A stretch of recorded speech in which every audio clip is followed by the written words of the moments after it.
दुनिया की अलग अलग जगहों से कई बड़ी और अहम खबरें सामने आ रही हैं। नेपाल में सैलाब से मची तबाही से लेकर ईरान के बढ़ते आर्थिक संकट तक कहीं बाढ़ ने तबाही मचाकर रख दी है, तो कहीं सरकारों और बड़े नेताओं के फैसलों ने बढ़ाई सियासी गर्मी। आइए एक नजर डालते हैं दुनिया की 10 बड़ी अंतर्राष्ट्रीय खबरों पर। नमस्कार, मैं निकेता शर्मा, आप देख रहे हैं न्यूज गंगा।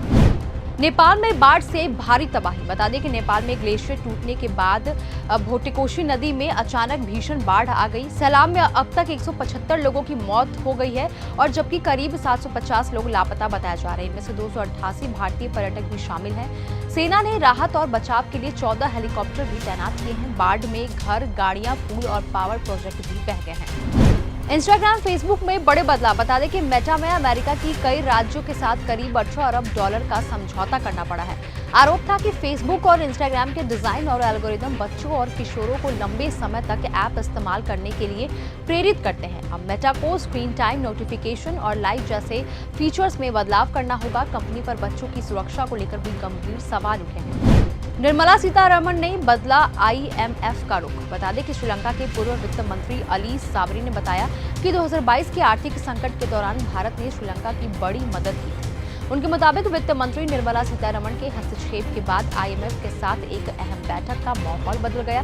भारत ने श्रीलंका को आर्थिक मदद दिलाने में महत्वपूर्ण भूमिका निभाई है और मुश्किल समय में पड़ोसी देश का साथ भी दिया। पूजा के बहाने महिला से यौन शोषण का आरोप। बता दें कि अमेरिका के रहने वाले 50 वर्षीय हिंदू पुजारी राजेंद्र नाथ दूधनाथ महाराज को कनाडा में गिरफ्तार कर लिया गया है।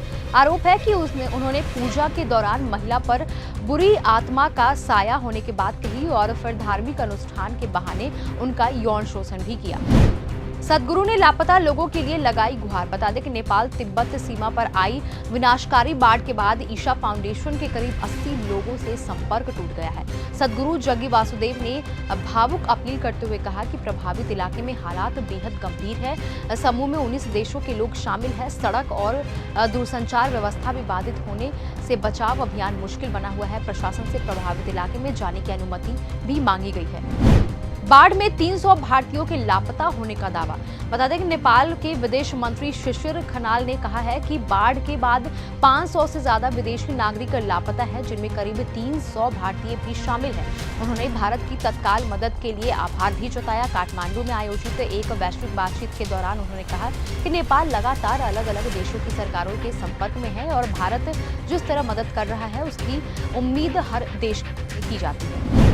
पूर्व ISI चीफ फैज हमीद पर कार्रवाई की तैयारी। बता दें कि पाकिस्तान में 9 मई 2023 की हिंसा का मामला फिर से चर्चा में आ गया है। प्रधानमंत्री शहबाज शरीफ के सलाहकार राना सनाउल्लाह ने कहा कि पूर्व ISI प्रमुख लेफ्टिनेंट जनरल फैज हमीद के खिलाफ अभी औपचारिक चार्जशीट दाखिल नहीं हुई है। वहीं हालांकि उन्होंने संकेत भी दिया कि आने वाले समय में आरोप तय किया जा सकता है और इसके बाद मामले में अन्य लोगों पर भी कार्रवाई संभव है।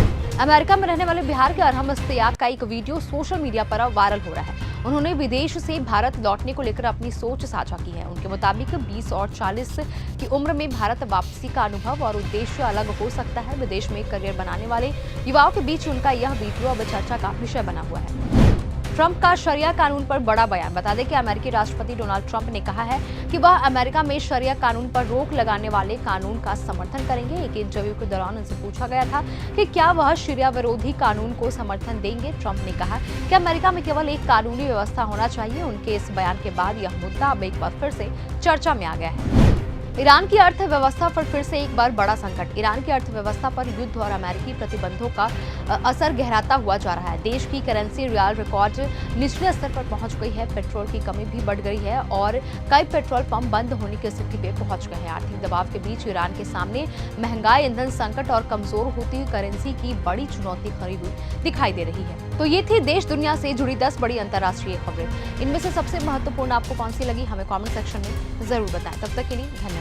वीडियो पसंद आया हो तो इसे लाइक और शेयर करना बिल्कुल ना भूलें। साथ ही हमारे चैनल न्यूज गंगा को सब्सक्राइब और फॉलो जरूर करें ताकि देश और दुनिया की हर बड़ी खबर आप तक सबसे पहले पहुंचे।